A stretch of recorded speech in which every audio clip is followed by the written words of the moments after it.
आपके एक नहीं चार चार पुत्र होंगे और पूरे समस्त जगत के दुख को हरने वाले होंगे। आपका ही दुख नहीं, पूरे जगत के दुख को हरने वाले होंगे। अच्छा, तो कहते हैं कि हम चिंतित हैं अभी को लेकर के और आप आगे की बात कर रहे हैं। हाँ, समय तो आने दो। अच्छा महाराज, कौन कौन कहता है कि राजा दशरथ को सिर्फ एक ही बार चिंता हुई थी?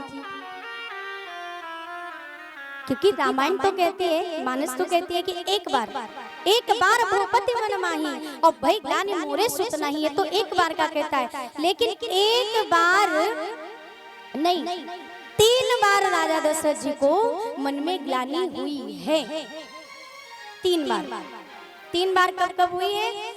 एक बार जब देवराज इंद्र ने सभा बैठाई और सभा में सबको बुलाया और दशरथ जी को भी बुलाया, दशरथ जी भी गए। लेकिन सभा समाप्त हुई तब वहां पे उनका पीतांबर छूट गया था और जब वो बाद में याद आया कि मेरा अपना वस्त्र रह गया है, तो दशरथ जी पुनः गए देवराज इंद्र के वहां। और जब गए तो देख रहे हैं कि जिस स्थान पर मैं बैठा था वहां पर गंगा जल छिड़कवाया जा रहा है और वहां पे गोबर से लिपाई हो रही है। तो पूछने लगे कि ये क्या हो रहा है, मेरे स्थान की शुद्धि क्यों? तो जो लोग कर रहे थे ना, उन्होंने कहा क्योंकि इस स्थान पर आप बैठे थे और आपके बैठने से ये स्थान अशुद्ध हो गया है, क्योंकि आप निर्वंशी हो, आपकी संतान नहीं है। उस समय राजा के हृदय में ग्लानि उत्पन्न हुई थी एक बार। तब उनके मन में ये भाव आया कि मेरे संतान नहीं है। देखो, जहाँ पर मैं बैठा तो उस स्थान अशुद्ध हो गया, उसको शुद्ध किया जा रहा है गंगा जल छिड़क के।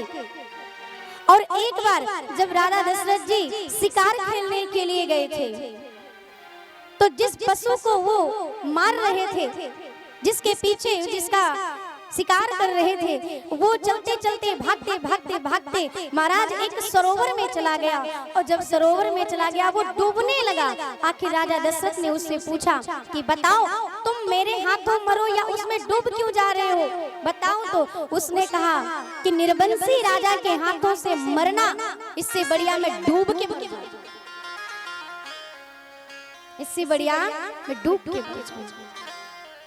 तो एक बार वहां पे उनके ग्लानि हुई थी कि पशु भी मेरे हाथ से मरना नहीं चाहता है, वो डूब के मर जाएगा, लेकिन मेरे हाथ से नहीं मरना चाहता। तब उनको एक बार ग्लानि हुई थी। और तीसरी बार जब कौशल्या मैया ने फिर कहा, तब आया कि एक बार भूपति मन माही भई ग्लानि मोरे सुत। तो 3 बार कहती, यहाँ पे एक ही बार आया। तो कहा कि जब ये बात गुरुदेव ने कहा, गुरुदेव ने सबको बुलाया और यहाँ तक श्रृंगी ऋषि को बुलाया गया। काम पुत्र यज्ञ का अनुष्ठान हुआ और उसमें जो है ना तो वशिष्ठ जी ने आहुति दी और ना तो दशरथ जी ने दी। तो किसने दी? पुत्र कामेष्टि यज्ञ था, पुत्र प्राप्ति के लिए था। किसने दिया? श्रृंगी ऋषि ने आहुति दिया, जो मन में विचार रख करके आहुति दिलवाई। तो उसको श्रृंगी ऋषि ने यज्ञ संपन्न हुआ।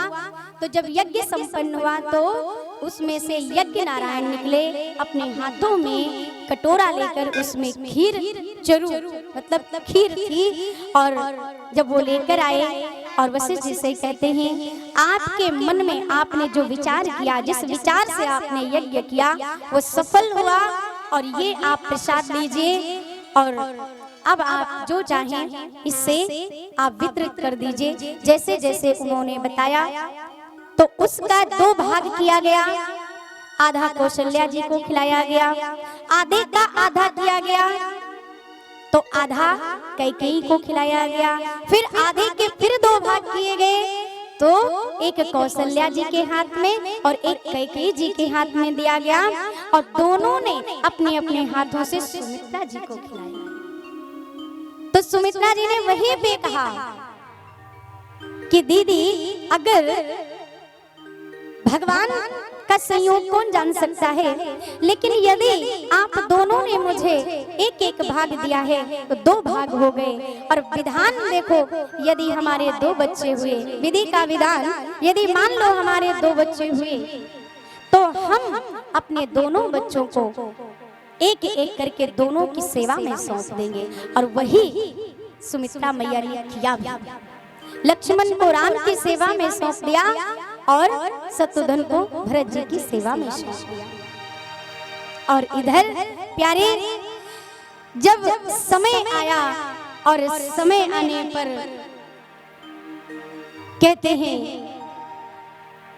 समय कहा सब अनुकूल हुआ, मुहूर्त, दिन, तारीख, लगन, योग सब जब अनुकूल हुआ तब भगवान आज आने का विचार करते हैं। क्योंकि इधर जब से मैया ने सबने खीर खाई है तब से सबके अंक में भगवान के अंश आए। और इधर जैसे ही समय हुआ तो आज 1 महीना, 2 महीना, 3 महीने, 4 महीने जब पूर्ण समय हुआ तो भगवान जैसे आने के लिए तैयार हुए तो सारे देवता ऊपर से देख रहे थे, क्या तो भगवान आने का समय हो गया है। भगवान के सब देख रहे थे और सब हाथों में पुष्प लेकर आए हैं। और महादेव जी भी आ रहे हैं उनके स्वागत के लिए। क्या सब देव चले, भगवान आने वाले हैं ना तो सब चल रहे हैं। सब देव चले, महादेव चले, ले ले फूलने के हार रे, आओ राघव सांवरिया। देव चले, महादेव चले, ले ले फूलन के हार, आओ राघव सांवरिया। सब देव चले, महादेव चले, ले ले फूलने के हार रे, आओ राघव सांवरिया।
शिव शंकर ने आगे बढ़कर अपना डमरू बजाया।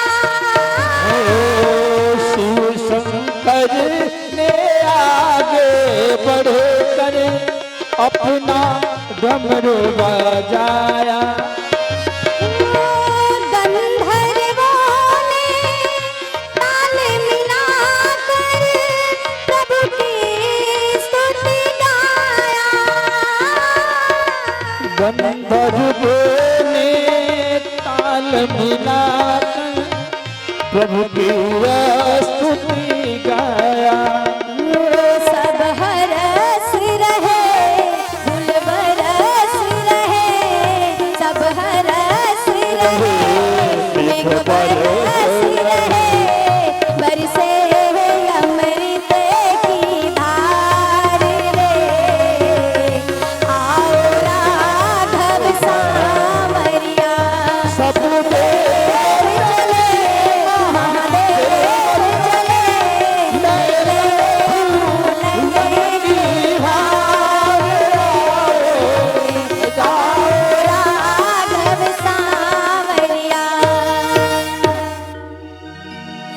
अभी तो स्तुति गा रहे हैं, स्वागत कर रहे हैं कि प्रभु